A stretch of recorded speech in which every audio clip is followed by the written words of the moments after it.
Good morning. Welcome to Thai Sustainability Summit, the largest summit hosted by Thai Hyderabad. We have around 40,000 registrations and growing. This is Suren, Thai Hyderabad charter member and co-founder Loginsoft India. I'm excited to introduce the topic for this session, the path to sustainable micro entrepreneurship. We have put together an amazing spread of wonderful speakers from various expertise, and this session is moderated by Viiveck Verma. Viiveck Verma is a Thai Hyderabad charter member and a founder of UpSurge Global, a management consulting firm, and is also a venture partner with Venture Catalyst venture capital firm. Viiveck Verma is also a mentor to multiple startups, an advisor to brands, and a business strategy consultant. Viiveck is considered as a trusted leader and change agent with a superior track record of motivating people right from the grassroots level and taking subordinates into confidence for implementing new and innovative ideas. Dear Viiveck, glad to have you. Please take over from here, introduce your panel, and I'm looking forward to an exciting and insightful session. Thank you all. Enjoy the discussion. Thank you very much, Suren. Thank you for that wonderful introduction. And yes, I am equally excited to be listening to some of the stalwarts who are with us on the topic of the path to sustainable micro-entrepreneurship. Yeah. Sorry, I said, let me start by introducing the stalwarts that I have with me, though all three of them don't need any introduction, but it will be great injustice if I don't at least speak one or two lines about each of them. So the first panelist we have is Mr. Vijay Mahajan. And like I said, I don't know if there's anyone in the country who doesn't know Vijay. But Vijay was the founder of the Basix Social Enterprise Group and is currently the Chief Executive Officer of the Rajiv Gandhi Foundation. He is also the director of the Rajiv Gandhi Institute of Contemporary Studies. And there's so much more to Vijay, and we'll hear when we get him to speak. We also have Mr. Emmanuel. Emmanuel leads the market development and the institution building efforts with focus on food and agriculture at Caspian. And he has very rich experience with Oiko Credit and NABARD. And we'll again hear a lot more from Emmanuel. And last but not the least is Vidya Chandy. Vidya is a Vice President Impact at Chirate Ventures India Advisors. She brings with her a 17 years of very rich experience in fintech, and then the last 4 years in the impact sector. And she has, in her past, worked with organizations and brands like Game, Mahindra Comviva, Nokia, Intuit, UboPay, and Sangrand. So she brings a very rich global experience, and we'll hear some amount of wisdom from her, coming from her experience. So that's just a little justice that I could do, like I said, with a line or two. But I'd like to start with Vijay. If you can talk a little more about the work you do, and maybe introduction about your work from your perspective. Maybe if you could take a couple of minutes and then we'll go around the room before we start the question. So Vijay, over to you. Thank you, Viiveck. This is a very particularly special year in which one should address the topic that we're addressing. What can lead to a large number of sustainable micro entrepreneurs. And the reason why that is so, let me just underline, is that we've all gone through an incredible period in human history, the entire world and the entire history that we know.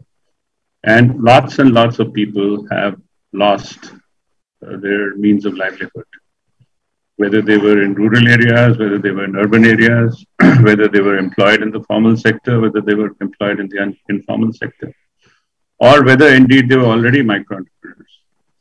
So as the economy now takes off again, if we have to prevent it from becoming what's called a K-shaped recovery, which is that a small part of the economy, the top 10%, is really zooming up, as you can see from the Sensex, and the rest of the economy is going southwards. And if that is so, then the answer is to create more inclusive growth.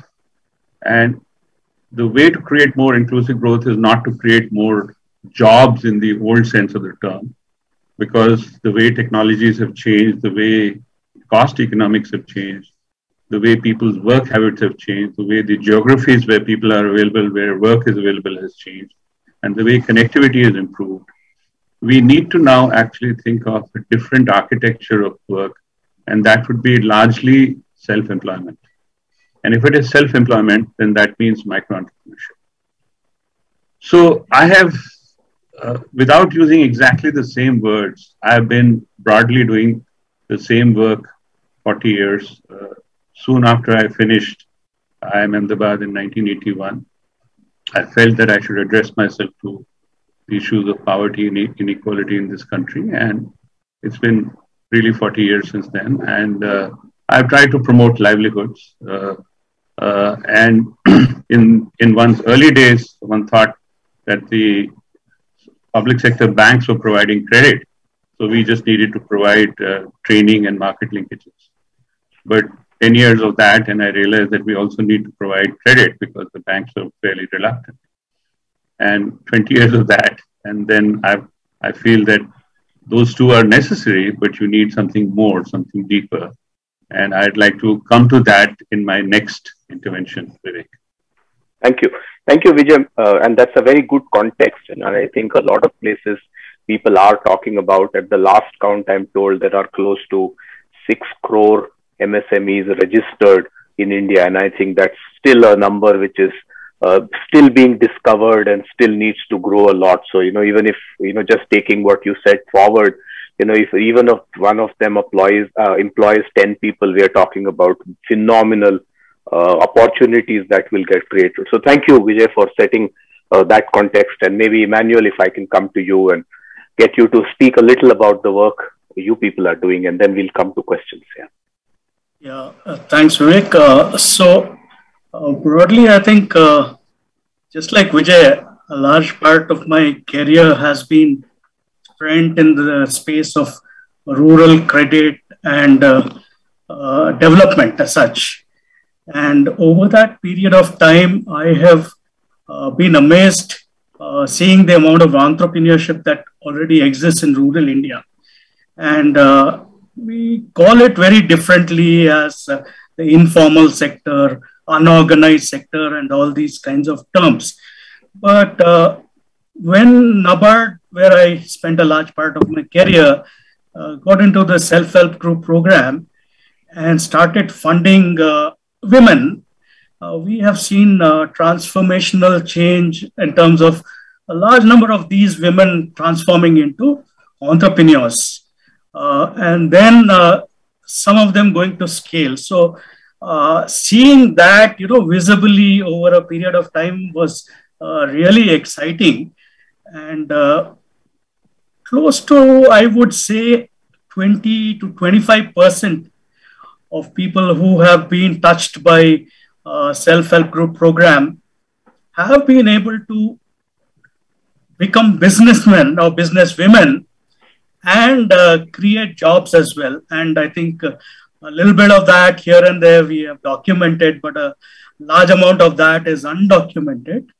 And of course, you have the microfinance program running in sync as well. So broadly, that is where I come from. And I believe there's a lot that micro entrepreneurs do largely unrecognized. Absolutely, absolutely. And I think that's the discovery as a nation we need to do. And when I was having a conversation over this weekend with a leading gentleman from the development sector, and a sentence he made kind of stayed with me. He says, we look at a farmer, who's able to look at 10 different crops of rice and is able to discover, is able to identify, he has so much knowledge. But when we bring him to the formal quote unquote sector, we call him an unskilled labor. And then we believe that we skill him in becoming a carpenter or a plumber, and then we call him a skilled labor. So this whole game needs to change. But we'll talk a little more about it. So Vidya, over to you, and let's hear your perspective and context around this topic. Thank you, Viiveck, and very good morning to everyone, and pleasure to be on this panel. Personal anecdote I'd like to start with is, when I was in the 12th standard, I actually applied to ILMA, but for whatever reason, I couldn't go for the interview. And instead I went into the computer science, and, long history short, I spent almost 17 years in technology as a technologist as well as a product management leader, starting with BFSI, but moved to mobile payments in 2007. And through Overpay launched the second product, mobile payments product in Kenya after M-Pesa. Now, with mobile payments, I got, a very good exposure to the kind of power that technology can create for the unbanked and underbanked. And I think that impact of what technology can do stayed with me for a very long time and has really formed and shaped a lot of what I do later on. In 2015, I was really interested in a transition from what I call the world of bits to the world of atoms. So I took a sabbatical. I had already been in the mobile payments field for about 7 to 8 years at that time. So with demonetization and everything, then the world was just starting to wake up and India was just starting to discover mobile payments. That's when I took a sabbatical and I started working in the rural development area with a village near Bangalore, working on holistic rural development across many different areas. And one of those areas was livelihood generation. Now, of course, they are all interlinked. And I might touch upon that particular initiative later on. But what I found is that I had immense satisfaction from the work that I was doing, and I knew that this is a direction I wanted to take and blend impact with technology going forward. I joined GAIN, Global Alliance for Mass Entrepreneurship, which had at that time been started by Viiveck and Mahajan Parakhi. And its mission was to do exactly what Vijay and Emmanuel are talking about, which is switch the narrative from job seeking to job creating, switch the narrative from self-employment to job creation through becoming what was coined as a term mass entrepreneurship, with the ability to create at least 5 to 20 jobs each, and with a special focus on women as well. So that was the mandate. I was the first employee, and we set up the theory of change, etc., set up as a collective impact organization that's looking at it from a systems perspective. And the realization that you need, an entire ecosystem to bring this to fruition is what led to my next change, where I am now at. It's with Chirate Ventures, previously known as IDG. So we are a mainstream technology-focused VC operating in India with about $1 billion assets under management. And with we've made about 100 plus investments across various sectors. A lot of them are creating tangible impact on people and the planet. So what I do is I head up the impact practice at Chirate, where we look at the intersect of what our companies are doing at the intersect of technology and impact. And one of our development impact thematic areas of focus is MSME. Another is gender. Third is reach to people who are underserved, or either from a segment perspective or from a geography perspective. And the fourth is employment and employability. So looking at all these aspects, what is the work our portfolio companies are doing, and how can we accelerate the impact that they are creating? So that's what we are doing now. Thank you very much, Vidya. And a very interesting perspective you bring. And I think between the three of you, we will get our audience a fairly good view from multiple perspectives as we spend the next 35, 40 minutes. So Vijay, given the fact that you are considered the doyen of this industry, the whole MFI, and, started off, like you said, very, very early, and you've seen this sector transform itself. So how do you see, what's your view on the kind of millions of mini entrepreneurs that this sector has created? What have been the lessons? What are the success factors? So talk to us a little about your journey as you've seen it over the last few decades. So Viiveck, before I answer that, let me just make a distinction between 4 different situations of working by a person. So there is salaried or wage employment. For most people that we are talking about, it's wage employment. Then there is a new type of employment, which I call micro-franchisee, where basically though you are self-employed, but you have a big brand behind you. You may be running a branded shop, or you may be a repair worker or a services worker, where there's a sort of supply chain and a brand behind you. So that is what I call micro-franchising. The third is where you're self-employed, But basically, you're, in fact, when you mentioned there are 6.3 crore what are called own account enterprises, they are not really anywhere close to MSMEs. The average employment, by the way, is 1.6. Okay, it's nowhere close to 10, unfortunately. So, and 90% of them are basically proprietary firms. So, and roadside street vendor is also included in that category. So these are self-employed. And the fourth category is what we are saying, which is the micro-entrepreneur. And in my definition of micro-entrepreneurship, you are not only self-employed, or not only you and your family, but there is at least one hired worker. And in economics, in economic statistics, that's when you cross from being what's called an own account enterprise to an establishment. This is how the national account statistics is kept, by the way. So at least one hired worker. Now, when it is said, and I'm glad that you identified me as one of the pioneers in microfinance. So therefore, let me tell you that microfinance is highly overrated.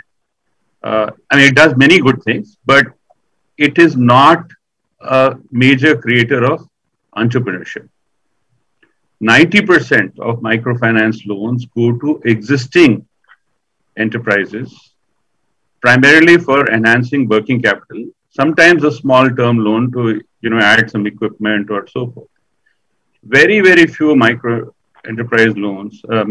loans go for startups. So in that sense, unfortunately, microfinance is not a great answer for promoting new micro-entrepreneurship. Okay? It's a great answer for supporting existing micro-entrepreneurs. So then what is the answer? So the answer is twofold, but if you staying with the financial side, I want to mention that just as in any startup of any size, even at the micro size, the risks are so high that it is completely wrong to finance startups with debt. If you finance startups with debt, both the lender as well as the borrower will go bankrupt, a large percentage of them, and it is the wrong financial instrument. So what is the right financial instrument? The upper end of the financial world and the enterprise world has discovered it long ago. It's called venture capital. There are different stages. There's the angel stage, there's the early stage and all that, but it's all basically venture capital where you invest in 10 entities and you hope that 2 or 3 will give you a large enough return that if the other 6 or 7 fail, that's okay, right?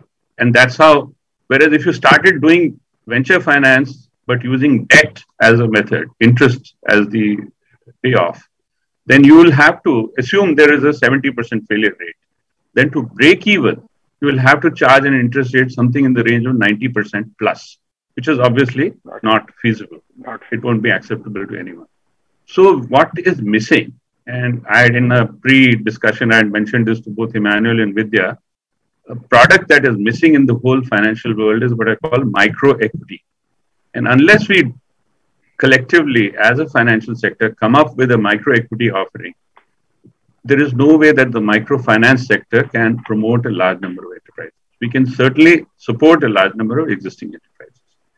There's another very important requirement, but I'll come to that in my next intervention.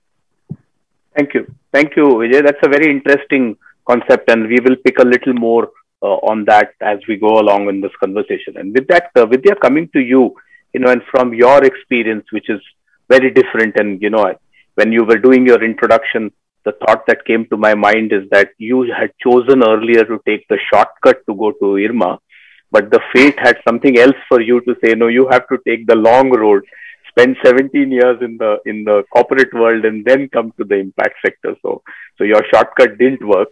But from that experience that you had over these long years in the corporate sector, in the private sector, and then kind of moving into the sector you've come in now.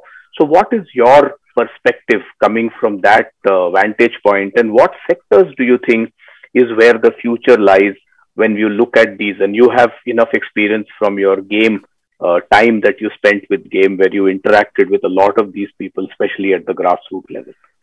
So what's your take? What sectors? What do you see? So, Viiveck, lots of questions there. Let me break it down and start by, I'll refer back to the corporate experience, etc. later. That was, of course, in a very different context in the US and India and in IT product world. But, when I look at our learnings at Gain, when we started to understand what the landscape was, what was broken and what was needed, I mean, clearly systems thinking was missing, right? The entrepreneurial journey itself was broken. There were a lot of initiatives, government or CSOs, very little private market focused really at the time that we were doing this work on trying to, I would say, improve the situation for micro entrepreneurs beyond partnering with them.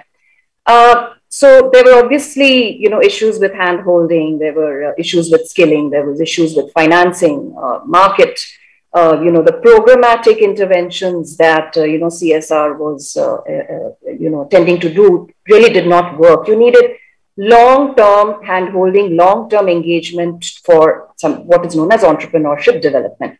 And more importantly, the entrepreneurial mindset, the ability to, have entrepreneurs build resilience, that was very crucial. Vijay mentioned the different kinds of entrepreneurs. I think that's a very, very interesting and relevant point because there is a distinction between necessity entrepreneurship and intentional entrepreneurship.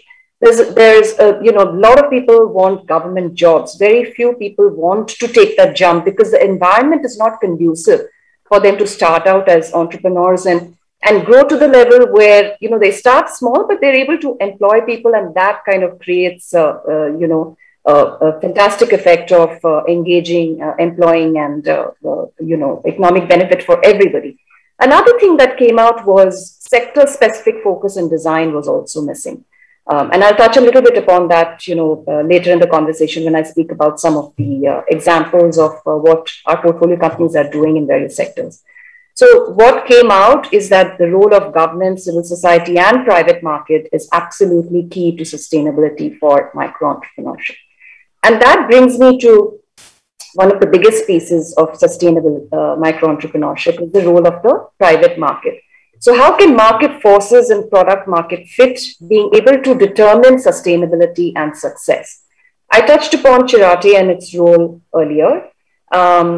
But, when we look at our development impact themes of micro-entrepreneurship, today we've begun to measure. So we are in our 6th cycle of measuring impact created by our portfolio companies. And we know, and these are figures as of March earlier this year, our portfolio companies, 17 of them, the active portfolio across 2 of our latest funds, which are integrated for risk, have benefited more than 200,000 MSMEs. And another 100,000 and plus SMEs beyond that. 58% of these are in tier 2 and smaller towns. And these are across sectors, be it for fintech, where we are benefiting 70,000 MSMEs, be it agri-tech, where we are benefiting smallholder farmers by providing them with quality inputs, with advisory, with post-harvest infrastructure, market linkages, financial linkages, with small business growth sector, where $200 million worth of transaction value has been unlocked for the MSME sector in India alone. Logistics and mobility companies, startups which have facilitated more than 10 million trips for logistics and mobility, MSME partners, and on the health tech side.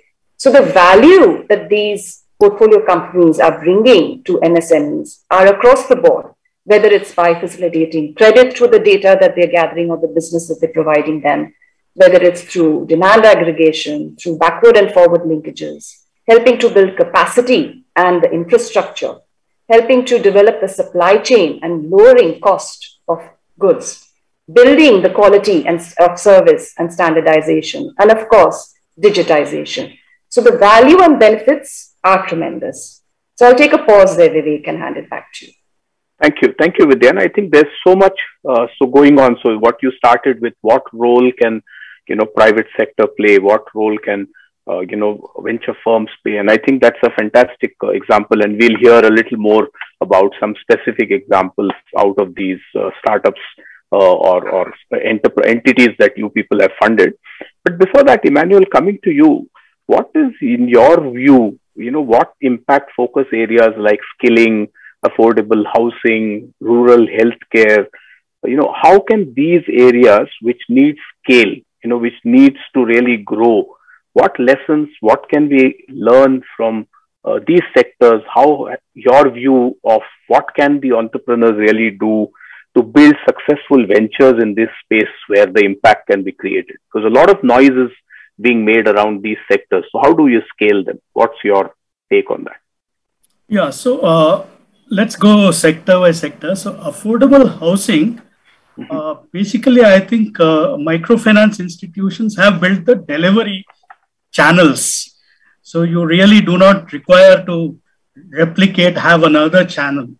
But in terms of financing housing, you require long-term funding, not the kind of funds that these MFIs give of a 12-month or an 18-month loan. And in that sense, some specialized institutions have come up, but I think scale continues to be the challenge. And in rural India, generally, housing is done in a modular fashion. So people build a unit room by room, and they're not looking really to build based on debt funding for housing. On the other side, when you look at affordable housing as creating housing stock, and that's where we have been there as Caspian, we find that our understanding of the need itself has gone wrong. We think that people are looking for a single room house at an affordable cost, and therefore we build it some 40 kilometers away from the city because land prices are high, and then they are left unsold. The aspirations of the poor are close to the middle class. So really, we got the thesis wrong on affordable housing, and we need to understand that and accordingly design suitable products to match that requirement. And that needs to be looked at. On skilling, I think the core of skilling is the ability to put that skill to use once that skilling is done. So from NABARD or from SIDBI, we've done millions of these training programs, entrepreneurship development programs, skill development programs, and heavy investment funds have gone into it. But trying to convert those into jobs or into enterprises has been where I think the challenges are, and it is recognized that maybe 10% of those really would get transformed. So what are those skills that the market requires, and trying to build appropriate skills that really immediately can be put to use is the core. A lot of startups are working in this space, doing a lot of fascinating work. Unfortunately, again, I think a lot of the programs rely on government funding, which again is unreliable. We see skill development startups having receivables running into crores of rupees unpaid for years. So skill development largely has to, I think, be self-funded by people who really require those skills. In places like IT and others, we're seeing spectacular work by some of these startups. Competitive exam trainings, these kind of things, I think, have picked up greatly, and a large number of very promising startups and highly investable are happening. In rural healthcare, it's a sensitive space, because you're dealing with human beings. So a lot of these products and technologies have come into place, but before they are actually rolled out, they need validation, certification. Ultimately, you need a doctor or somebody to approve and to deliver these, to license these over there. And again, there, I think if the microfinance program claims the reach that it has, basically the clients of theirs are really the target for healthcare.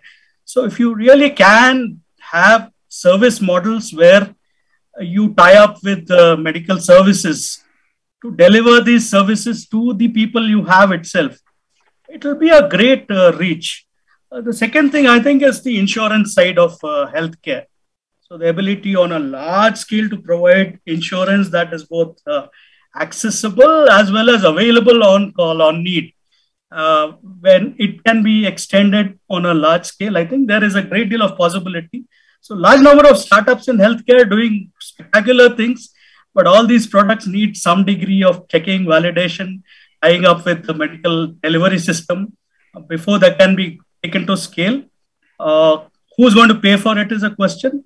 That is the one thing. And who's going to take the interest in reaching it out is another question, but there's a lot of potential lying there also.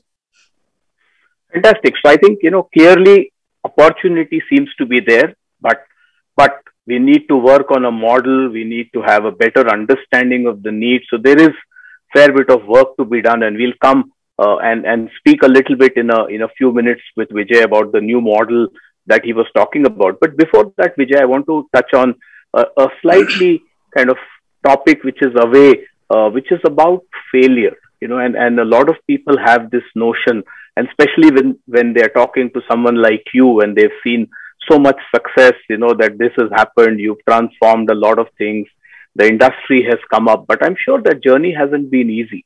And I'm sure the journey, unlike many people who what they think may not have been all successes, I'm sure you encountered failures along the way.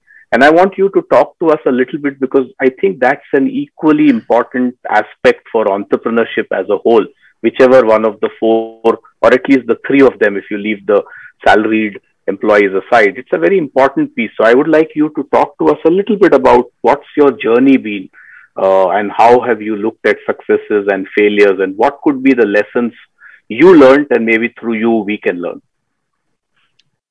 So Viiveck, actually, I am a champion of failure. I think the so-called successes that I have are actually relatively few. To be precise, the Basix group itself is what I used to call my cricket team. There was a holding company, Basix Limited, and then it had 11 subsidiaries, of which one was a local area bank, one was a NBFC, and one was a business correspondent company. So 3 were into financial services. Another 4 were into all types of support services, the kind that Vidya and Emmanuel were talking about. So one was in agriculture, Basix Krishi. One was in vocational training, Be Able. One is in urban solid waste management, and so forth. So and then there were 3 non-profits. One of them was serving an R&D purpose, one was serving a training purpose, and one was an international non-profit subsidiary, which worked in about 11 or 12 LDCs. So now that was, these were set up between 2000, earliest was 1996, but the last one was set up in 2011. And as on date, 4 of those have folded up. So 4 out of 11 have folded up completely. The entities may exist, but basically they are not functioning.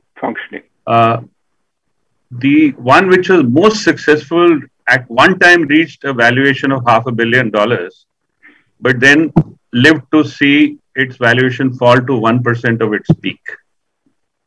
So anybody wants to talk to me about the ups and downs of life, I'll be happy to converse separately. There's another one which is about 1,000, 2,000 crores of microcredit through business correspondent model and so forth. But the others are so-so. They are like a couple of $1 million worth of turnover. They're doing useful things. They were pioneers in whatever they did. But somehow I never mastered the art of taking an interesting idea from proof of concept to scale and mustering the capital therefore. So in that sense, the ability to mobilize capital, particularly in today's world when there are so many competing investment ideas, it's very hard. And, I have to say that that's something that I did not learn. So anyway, coming back to the generic issue of failure. So inability to mobilize capital is just one of them. But the second is the inability to deal with adequately with the prevailing political economy. And when Emmanuel talked about, say, the rural health thing. And he said, you know, we have to be careful because it's a sensitive issue. You're talking about people's health and particularly people in distress. So in general, you know, what happens is if you're trying to run a social enterprise, normally you will be addressing people who are in need or in distress or in some kind of difficulty. And at the same time, to be sustainable, you want to charge a price for your services or for your product, which makes you sustainable. And in general, there is a contradiction between these two. There are very few cases, in my knowledge, where sustainability pricing is widely acceptable to society. And even if it is acceptable to the end users, interestingly, people who speak on their behalf, namely political leadership, many developmental, non-profit developmental people and others, they think that it is not right to charge full cost pricing and somehow this should be subsidized. And unfortunately, as a nation, we have become addicted to hundreds of subsidies. You know, whether it's in the agriculture sector, the non-farm sector, the mainstream industrial sector, even our glorious IT sector is actually built on tons of subsidy. Education was subsidized in the early years. Land was subsidized. There was no tax on the sector for ever. So, you know, if you add up all those subsidies, it's billions of dollars. You know, so we have to take into account that the political economy is not always very supportive. And therefore, it's not enough to be just a successful entrepreneur. You have to also have to learn to manage the environment. And I tried my best, but at least in case of microfinance, as you know, because of the Andhra Pradesh microfinance law, Basix almost died. And, overnight we lost about 700 crore worth of portfolio, which I spent 7 years turning to banks. So this is all the kind of things that we have to deal with as entrepreneurs. And, it's not always under your control. Thank you. And I think it's great to kind of hear that from you because, you know, it's important in this space and generally as an entrepreneur that I think we need to, one, obviously mitigate the risks as far as we can. But despite all of that, life isn't going to be a bed of roses and we've got to deal with what we've got to deal with. Moving to Vidya, to you, you know, and again, probably touching on something which is more at a personal level. You've spent a fair bit of time away from the impact sector, as you said earlier, and then you jumped to, you know, the investment side of the story or the impact side of the story. If you were to today kind of look back to those years, and if you were to give a message or some kind of a message you want to convey to them in terms of how can the corporate sector, how can the regular for-profit, IT and other non-IT sector contribute to the growth of micro-entrepreneurship? What do you think they can do which can help grow this whole space? Interesting question, Viiveck. When I look back at those few years, what was intending to be a 1 year sabbatical actually ended up being 3.5. And I had to correct myself actually and come back to a paying gig, so to speak. But it left me with tremendous, I would say, it really changed me. So it left me with tremendous empathy, and tremendous satisfaction. I don't think ever in, sitting at a desk and just being able to get away from your day-to-day life, sitting at a desk to being out there and being on the field is very, very different from writing checks. I would definitely recommend this to anybody who is considering, doing something for others. Now, in terms of, what the corporate sector can do or has been doing, I'll start perhaps with what it is, the potential that we are seeing in terms of benefit to MSMEs within our own portfolio. I'll start with examples and then I'll move to, what can be done, what more can be done. So, we have about 17 companies in our active portfolio across Fund 2 and across Fund 3 and Fund 4 that are benefiting MSMEs. And I'll just touch upon a few of them in terms of, helping bring this to life. So Blowhorn is a company we've invested in based out of Bangalore, which is aggregating demand for intracity mini truck drivers who are reporting an income increase of about, upwards of 24-25%. O-Rickshaw is a company, it's a platform that is aggregating e-rickshaw drivers, shared micro-mobility e-rickshaw rides, and working with driver partners in and around Delhi right now, planning to go pan-India. And again, seeing an income increase there. They're also building out a network for shared, for battery swapping stations and infrastructure. Again, a lot of potential for micro-entrepreneurship there and job creation. Go Mechanic is helping aggregate demand for local, unorganized, I would not say unorganized, but independent auto workshops, and helping connect them to consumer demand through technology. Also helping bring down the costs of their supplies and spare parts. So we've had anecdotes and evidence of local auto workshops benefiting immensely and doubling their income within a year. We have Love Local, which is helping bring Kirana stores online. 98% of them did not have a previous online access. And with COVID that's come in, I think this has become really key for survival. Vayana Network is a very, very interesting company, and I'd like to end with them in my examples.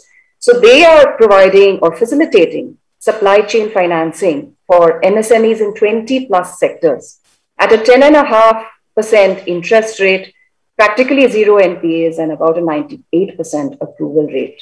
As of March this year, 6 months prior to this, they have facilitated $5.5 billion worth of supply chain financing across these sectors in India. And the kind of data that they have, the ability to coordinate between GST information, supply chain information, the invoices they have, gives a view into the business flow in MSMEs, and it can potentially help unlock microequity that Vijay was talking about earlier in terms of the data and the transaction evidence that exists, which did not exist so many years ago. So there's tremendous potential in helping MSMEs grow and be able to serve larger orders when their capital is not stuck, when there's minimal paperwork required for credit, and the whole process becomes seamless. So these are some of the examples that we're seeing in terms of what corporates or the startup world are already doing. And to refer back to something Emmanuel said earlier, how can this be facilitated for scale? I mean, obviously the kind of capital that's coming into the country in the startup ecosystem and tech ecosystem, that's tremendous. And how do you get to the point where, the scale that Paisa Bazaar has reached, India's largest digital marketplace for business loans? How do we facilitate that? So I think the story there has just begun. We've got very specific sectors. For example, Bizongo is facilitating a demand aggregation and technology upgrade for SMEs and MSMEs in the packaging sector. Now that's very, very specific. There's the auto workshop sector I mentioned earlier. There are e-rickshaws. So we've only just started. Tremendous other sectors to explore, and how do we facilitate this for scale is the big question. How can the government play a role in terms of tax incentives for either investments or companies that are working with MSMEs? And I'll refer back to another point that was mentioned earlier in terms of what are the checks and balances that are required, right? So, can companies look for opportunities, especially in Bharat? There's no question that impact and financial alpha today can go hand in hand. We have proof points from both Policy Bazaar as well as Meesho on that. And another point is, how can industry associations like NASSCOM and CII, etc., play a role where they are beginning to look at responsible companies and stakeholder benefit, etc. Can they inculcate MSME focus as a core part of that strategy, and how will that help out in terms of the network effect that they can build out? But I think more importantly, it needs to be wired into a corporate DNA itself. This is not a question of just CSR, right? It's a question of, if you have MSME business partners or customers, can you look at them as stakeholders? And, does it make better business sense for stakeholder benefit also to come in, for a community orientation to come in? So CSR is really only a very small piece of that. Yeah. And more importantly, I think the final point is on checks and balances. All of this needs to lie on a bedrock of fair practices. fair competition, and responsible business, right? You don't want something like an Uber, which disrupted the independent taxi business to happen. And you want to ensure that there's formalization, especially in the platform economy in some sense. There's safety nets that are available, and that all stakeholders can thrive together. Fantastic. As I was hearing you, the saying that came to my mind is, it takes a village to raise a child. And I think that's what I hear you say, that we need to build an ecosystem and each one needs to play a role, whether it's the corporate, whether it's the funding side, whether it's the government, whether it's the startup. So fantastic. Thank you. And Emmanuel, maybe if you can also share with us, because you people at Caspian have also been very actively engaged in funding a lot of these opportunities in the market. So what direction is this taking and what's your view on this? I think at Caspian, we've done fairly little on micro enterprises. Can't claim to be doing a lot, but from my experience of the past, we have built, this thesis of credit-based development as a country itself, IRDP and all these programs. Assume that credit can trigger development and subsidy could be an alternative to equity. So to cushion that, risks and high costs.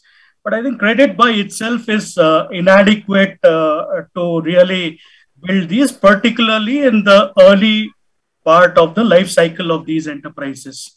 And there is need for alternative approaches like catalytic capital or micro funding, as Vijay has been saying. So none of the debt providers are willing to accept the simple global fact that 80% of enterprises will fail in the micro enterprise space. And to build that into your program or a project, we have to do something so that the costing is right. And this whole, again, the thesis of, cost of credit being indifferent for a small entrepreneur, which is what the microfinance industry thinks, that its availability and not cost that's important, is again not at all. It's a very wrong premise on which we have built these institutions. So therefore, a large degree of catalytic capital has to come in. The second thing I think we need to do is to take those who are potentially successful enterprises to a scale. So that is where I think the ability to have mechanisms to catch those who have the potential for growth and then putting them on that high growth path will create great degree of employment and opportunities for everybody else, in fact. And that is where I think attention needs to be paid. Fantastic. Thank you, Emmanuel. And I think, Vijay, that brings me logically to get you to talk a little bit about, you touched about in the first question about this whole concept of micro equity rather than microfinance. And, we need to move away. And I think we are kind of hearing that from Emmanuel very clearly, and maybe also to some extent from Vidya. So what do you think is the new model? Where do you think the world needs to look at differently in terms of how the financing in the future should be for this sector to develop? I prefer the phrase that Emmanuel used. He called it catalytic finance, because microequity is a particular product. It's, there could be several forms of catalytic finance. In one worldview, even subsidy is catalytic finance, although it has many distortionary effects. So, what I really want to say is that we are right now living in a world where, on the one hand, wealth has got seriously concentrated at the top, and at the bottom there are millions, if not billions, of people who need to be employed, who want to work. And the reality is that a vast majority of them will only be able to be self-employed in all those three forms that I mentioned, whether purely self-employed, whether as micro-franchisees, or whether as, as micro-entrepreneurs. So, and each of those requires, take the Indian situation, today to create a micro-enterprise job, full-time self-employment for a micro-entrepreneur, you need capital in the range of about $2,000. minimum. And you want incremental employment, maybe an additional, $1,000 to $1,500. So if we're talking of, as you were saying, an enterprise which will employ 10 people, then we need somewhere in the range of $10,000 or maybe $12,000, $15,000. So that's the kind of level of financing. Now, let's say that is, we're talking of 10 to 20 lakh rupees. Now, that is too small a ticket size for today's venture capital world to work in. So we need a new architecture for micro venture capital. And fortunately, the social stock exchange has come up.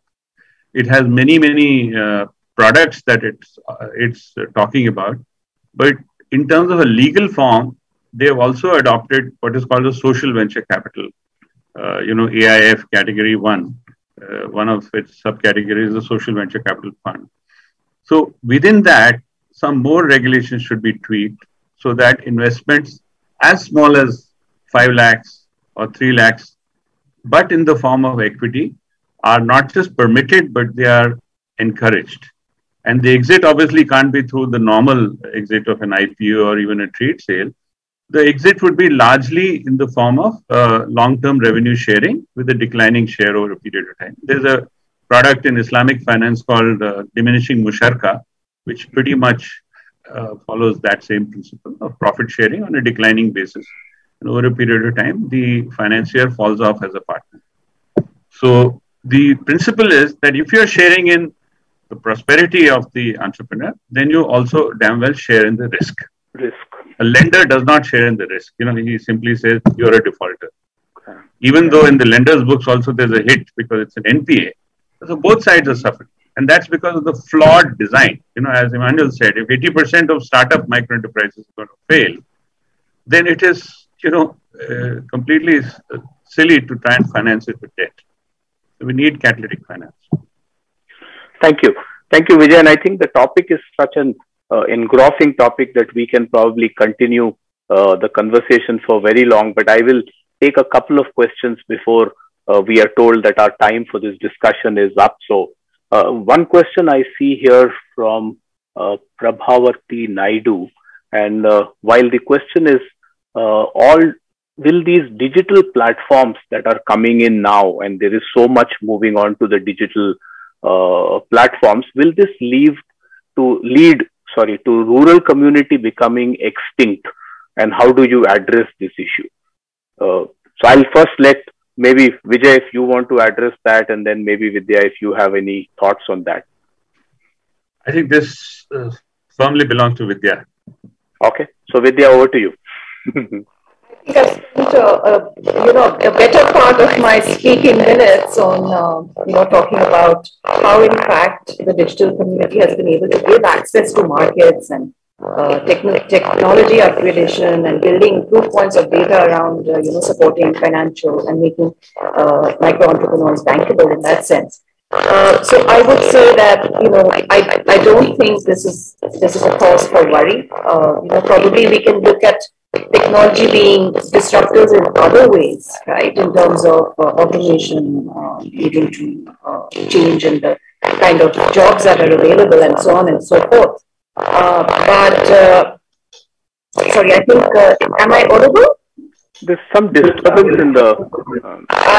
the only way to fix this is actually to leave and join back. So maybe I'll hand it back to you right now, Viiveck. I think I've answered. Yeah. Thank you, Vidya. And I think, to Prabhavati, I think the answer is actually the reverse, probably, that there's a lot of inclusion that can happen because digital platforms are democratizing a lot of this information, a lot of this access. So I think it is, in my own view, probably reversing it. And Vijay, a last question for you would be that what would your answer to a lot of the naysayers be? Because there is a notion, there is a concept when you look at private equity, when you look at equity as a mode of financing, that it comes with very high expectations, and hence, quite often as we hear vulture capital. So when we look at this as a model that you're kind of talking about, or if I may use the word propagating as a way for the future to happen, what would your answer be to those people? How do you address that? Because there will be a lot of people who will be very skeptical about it. I agree, but there are genuine concerns on both sides, both from the side of those who need the capital, as well as from the side of those who are investing capital. And I think we need to work systematically to allay fears on both sides. And that's why a very good but proactive regulatory platform is required. We have SEBI is a new generation regulator, and even RBI has set up what is called a sandbox, a regulatory sandbox to promote innovations which are not yet fully mainstreamed or regulated, but for a trial basis the RBI looks at them. So this type of promotion of innovation with regulatory involvement right at the beginning is the way forward. That's the way to, I love the phrase you use. It takes a village to raise a child. Well, it takes a regulatory as well as an entrepreneurial ecosystem to establish, not one enterprise, but a class of enterprises. So if you want to set up a class of micro venture capital companies and then finance hundreds of thousands of micro entrepreneurs through VC, venture capital, then we need serious regulatory involvement and in a proactive, positive way, not in a suspicious way. Thank you. Thank you very much, Vijay, and thank you very much, Emmanuel and Vidya. I think it was absolutely outstanding to listen to your perspectives. And if I was to very quickly in a minute or two summarize, I think one very clearly is that, like I said, it takes a village to raise a child. And I think this sector, if not, many others, requires that. So I think it requires all players in the ecosystem to come together and not just come together, but understand this at a much deeper level, both in the short term and in the long term. And I think new models need to emerge. New models need to emerge, which will help employment generation, which will help impact creation, and which will help wealth creation in the long term, not just for a few at the top, but in a more democratized manner. And I think the last point we did spend a little bit of time is it also does require some policy and regulatory environment that needs to be set up, because this needs to flourish. And I think that's an important aspect. So thank you very much for bringing this conversation, which is a very, very important topic for the future of how we can look at it. What are the lessons we've learned and where should we be putting our energy going forward? It was wonderful speaking to all three of you. And like I said, we can continue this conversation forever, but I think we have a few more interesting speakers which the audience are now looking forward to. So I would take this opportunity and thank Vijay, Vidya and Emmanuel, and look forward to working with you all. And Suren, back to you. Thank you.